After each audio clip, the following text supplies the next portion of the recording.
Well, I welcome you to a new series. I want to spend some time thinking with you about prayer. Here we are, the first day of the month of March, leading up to Easter Sunday. This is a time of year when many in the Christian community think about how to deepen spirituality, how to increase commitment. I'd like to use this first part of the month of March to think with you about the dynamics of prayer. How can we strengthen our prayer life? This week, we're going to be thinking about foundations of prayer. Next week, I want to share with you each day of the week one of the 7 rhythms that I use to guide my prayer life. I like to call them the rhythms of prayer. Prayer has to do with God's presence. I want to share a couple of quotes, one from the Psalms, one from a preacher from a number of years ago, Alexander McLaren. McLaren wrote, "If the soul be full of tumult and jangling noises, God's voice is little likely to be heard." Most of us know some version of Psalm 46:10. Relax and drop everything, or more commonly, be still and know that I am God. We sing a song that uses those words, direct quote from Scripture.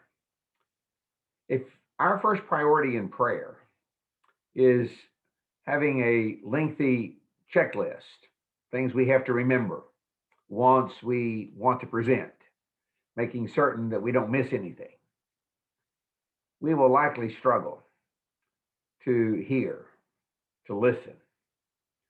And so many of us, as we've practiced prayer through the years, have wondered and have thought, could prayer be for us a formative, shaping encounter as it was for Jesus, as it was for Paul, as it was for many through the centuries? And how would that be possible? The most significant continuing activity of my Christian life is prayer.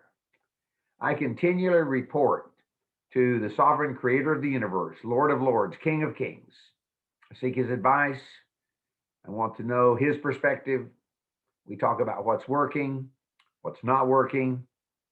And there are always certain things that are on the agendas for our meetings. I'm going to say something by way of appreciation, praise, adoration, gratitude.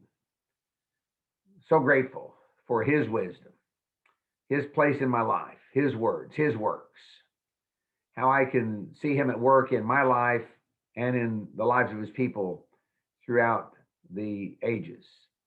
I'm thankful for the opportunity to meet with God. I'm thankful for his help in managing life. I'm going to ask for more help, sharing observations about weaknesses, sins, challenges, seeking his wisdom. I will speak to him on behalf of others, call certain matters to his attention, not that he doesn't already know, reflect on the past. We will talk about life, and I will listen for my marching orders. And sometimes I will just sit in his presence in silence and humble myself. Well, I want to mention with gratitude my friend Paul Redding, who provided me some germ thoughts that started my thinking moving in the direction I just shared. My prayer life, as I already mentioned, is characterized by what I call the rhythms of prayer. This week, we're laying foundations. Today, God's presence. First priority of prayer. Let us enter God's presence. Next week, I will share with you 7 rhythms that I use to guide my prayer life, prayer that transports us into the very presence of God. I hope you'll be with me not only this week as we share foundations, but especially that you'll plan to be with us next week as we think about the rhythms of prayer that allow us to experience in our own being the presence of God in our lives. Thank you for being with me. God bless you this day as you go forth to live for him, seeking always a greater awareness of his presence. May we bless others. Look forward to seeing you tomorrow.